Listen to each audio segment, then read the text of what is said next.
Hello guys and welcome to our channel. Today I'm going to show you how you can send fax message from your Honor X8. So in the first step we have to go to the Play Store, then look for the fax app. Choose one of them. I'm using the Easy Fax, so we have to open it.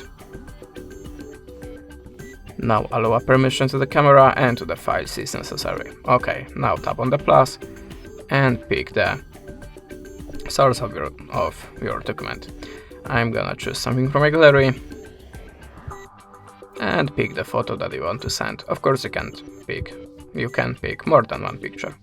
Okay, if you're ready, click import and now add this shape to your document. Click arrow if you're ready and then choose the filter for your photo to make it more visible for your receiver. Then you can add a signature, text and graffiti by these icons.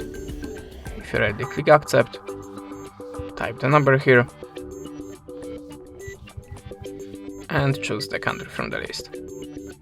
Now if you want to send more documents, click on the plus and do it like before. If you want to send the documents from this list, just buy your credits or get it free, click on this button and that's it. Thanks for the watching, leave us a subscribe, comment and goodbye.